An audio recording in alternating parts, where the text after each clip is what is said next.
Hello followers, బాగున్నారా? నేను కొంచెం హెల్త్ బాగాలేదులే వేడి వల్ల, ఓకేనా? కానీ మీ అందరికి ఒక స్టోరీ చెప్పబోతున్నాను, బాగుంటుంది, ఇంట్రెస్టింగ్గా వినండి. ఒక ఊర్లో ఒక పేద ఆయన ఉంటాడు. ఆ పేద ఆయననే అసలే పేదరికం అంటే. ఆ పేదరికానికి తగ్గట్టుగా వాళ్ళ వైఫ్ ఒక కురూపి.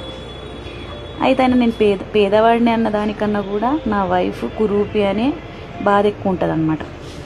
అయితే సూర్యభగవాన్ ఆయనకు ఒక హ్యాబిట్ ఉంది, సూర్య నమస్కారాలు చేసుకునే హ్యాబిట్. నది ఒడ్డునకి వెళ్ళి సూర్యుని చూసుకుంటూ, భగవంతుడా నాకు కొంచెం ఎందుకయ్యా కర్ణిస్తలేవు, అందరినీ చూస్తావు కదా నువ్వు, నన్ను ఎందుకు చూడట్లేదు అంటే ఆయన బాధ తట్టుకోలేక సూర్యుడు ప్రత్యక్షమై ఒక బ్రాహ్మణ రూపంలో ఒక 3 కొబ్బరికాయలు ఇస్తాడు.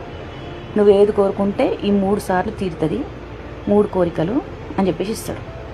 అప్పుడు ఏం చేస్తాడు, ఫస్ట్ కోరిక, ఆమె ఫస్ట్ భార్యను చూస్తాడు, నీళ్ళు ఎత్తుకుంటూ వెళ్తుంటే ఆమెను చూసి తట్టుకోలేక అంటాడు.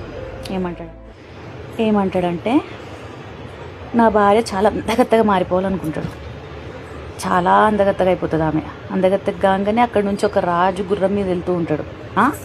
ఇంత అందగత్తే ఇంత పేదరికంలోనా అని చెప్పేసి ఆమెను ఎత్తుకొని వెళ్ళిపోతుంటే అయ్యో అయ్యో నా భార్యను ఎత్తుకెళ్ళిపోతున్నాడు అని చెప్పేసి నా భార్య ఎలుగుబంటిగా మారిపోవాలని ఇంకో కొబ్బరికాయ కొడతాడు.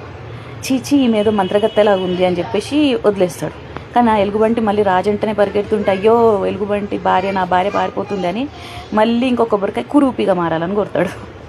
కురూపిగా అయిపోతుంది, మళ్ళీ మామూలుగా అయిపోతుంది.